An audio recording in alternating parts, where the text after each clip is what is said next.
আমরা বেসিক ইলেকট্রিসিটির দ্বিতীয় অধ্যায় নিয়ে কথা বলবো। দ্বিতীয়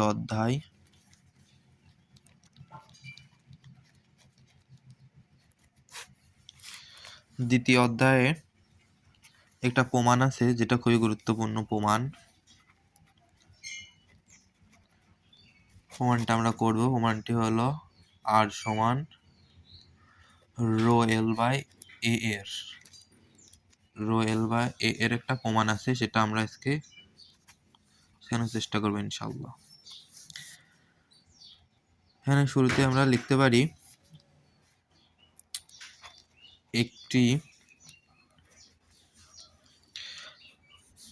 একটি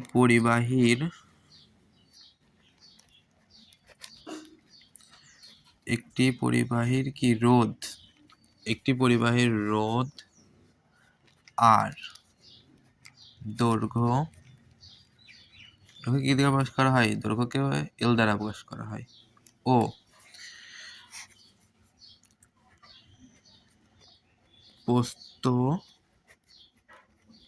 প্রস্থচ্ছেদ এ হয়, তবে রোধের সূত্রকে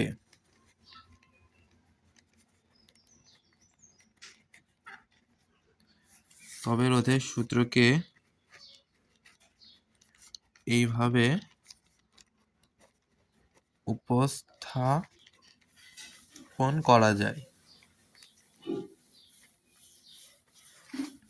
তাহলে লিখতে পারি কি? প্রথম সূত্র, রোধের প্রথম সূত্রটা এরকম: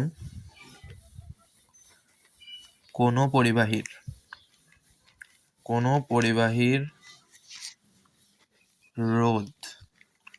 রোধকে কি প্রকাশ করে? আর কোনো পরিবাহীর রোধ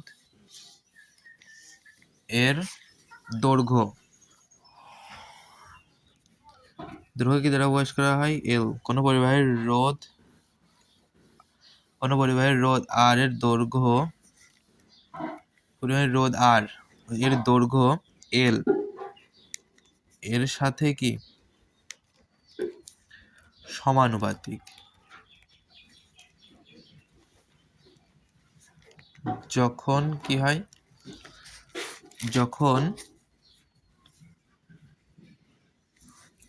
যখন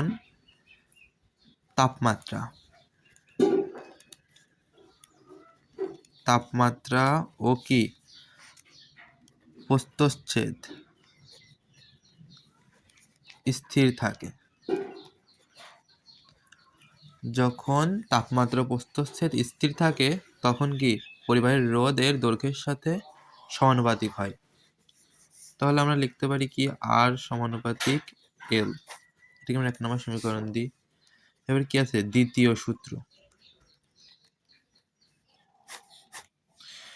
সূত্রটা কিরকম? দ্বিতীয় সূত্রটা এরকম যে কোনো পরিবাহীর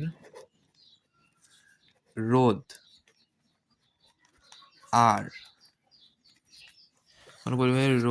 আর এর প্রস্থচ্ছেদ কি দ্বারা প্রকাশ করা হয়? এ। প্রস্থচ্ছেদ এ এর সাথে কি রূপ? ব্যস্ত আনুপাতিক।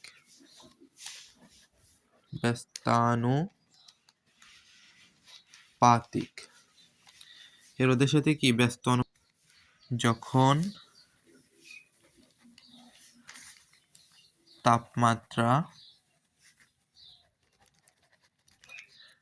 তাপমাত্রা ও কি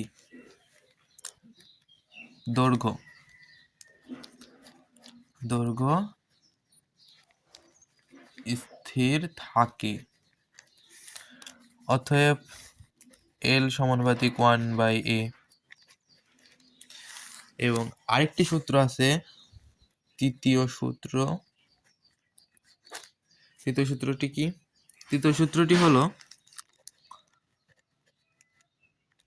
পরিবাহীর রোধ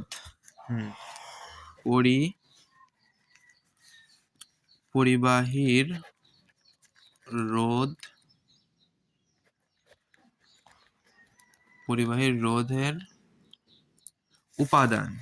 রোধের উপাদানের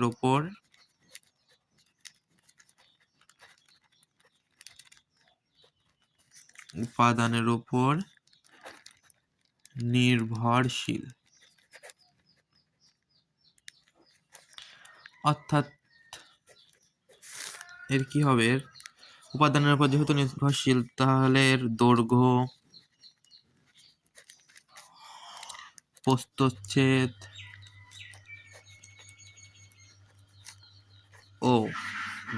প্রস্থচ্ছেদ ও তাপমাত্রা একই হয়।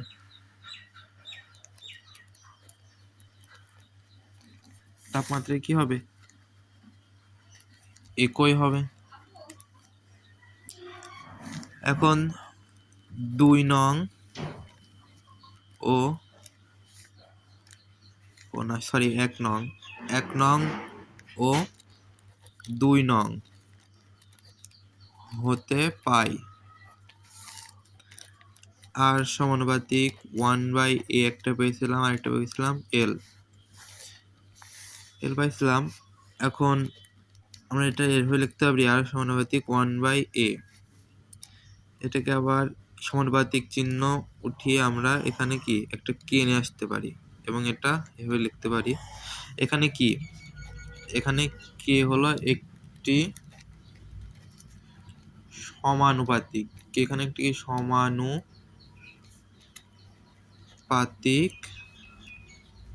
ধ্রুবক। অতএব আর সমান আমরা লিখতে পারি কি, রো বাই এ। এখানে রো সমান কি, আপেক্ষিক রোধ।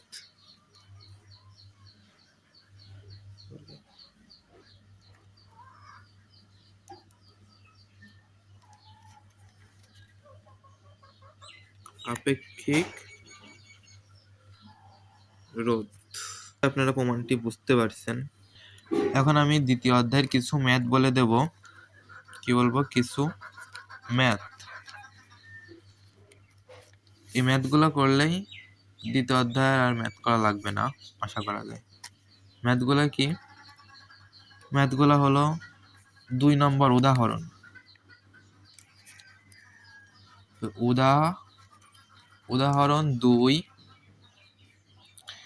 উদাহরণ 2 করবা, 4 করবা, 7 করবা, 13 করবা, 14 করবা। কি করবা, 14। এর ভিতর 7 নম্বর আর 13 নম্বর খুবই গুরুত্বপূর্ণ, এই দুইটা। আর 4 নম্বরটা খুবই গুরুত্বপূর্ণ।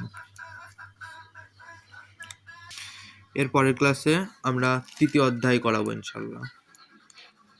তোমরা দ্বিতীয় অধ্যায়টা কমপ্লিট করে রাখো, পরের ক্লাসে তৃতীয় অধ্যায় করাবো ইনশাল্লাহ।